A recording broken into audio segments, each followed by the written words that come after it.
अस्सलाम वालेकुम। अल्लाह कुछ दरवाज़े तुम्हारी बेहतरी और तुम्हारी हिफाजत के लिए बंद करता है, लेकिन तुम अपनी उंगलियों को इन्हीं दरवाज़ों में फंसाते हो, फिर वो तकलीफ़ मज़ीद बढ़ जाती है।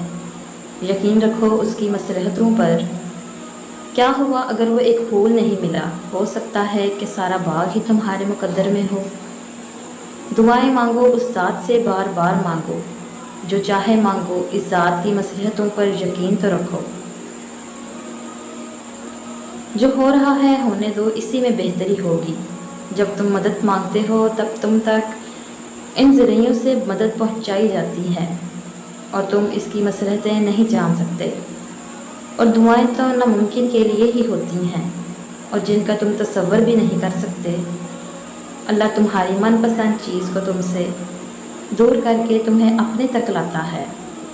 और आजमाइश तो मनपसंद चीज़ से ही शुरू होती है और अल्लाह जल्द ही तुम्हारे लिए वह दरवाज़े भी खोल देगा जिनके बारे में तुम सोचते होगे कि इन तक तुम्हारी दुआओं की रसाई भी मुमकिन नहीं। वो जब तुम्हारी दुआओं की कबूलियत के चुन लेता है तब वो तुम्हारे दिल में दुआ का ख्याल भी खुद ही डाल देता है।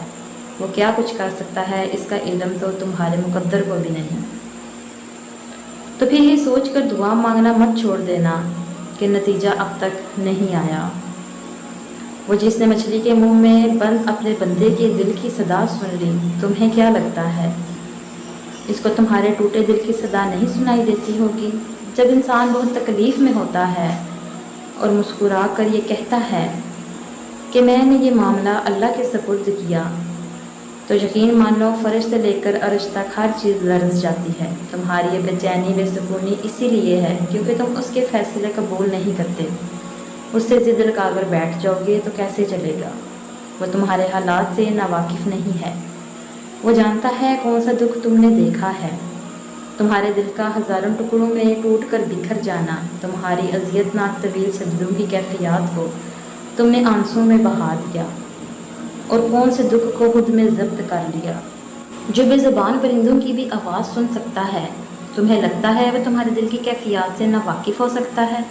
और अल्लाह की सबसे प्यारी बात यह है कि वह बंदे को आजमाइशों से गुजार कर ही मौजूद तक लाता है। आजमाइश तो एक बहाना होता है। वो तो तुम्हें अपने करीब करने के लिए तुम्हें अपने पास लाता है। इस सब्र के बाद अल्लाह तुम्हें तुम्हारी चाहत से नवाज देगा और जो तुमने मांगा है उससे बढ़कर तुम्हें अता करेगा। तो फिर दुआएं मांगते रहो क्योंकि दुआओं से सब कुछ बदल सकता है। जो तुमने नहीं कर सकते वो दुआएं कर सकती हैं, फिर भले ही वो काम तुम्हारी नज़र में लाख नामुमकिन ही क्यों ना हो।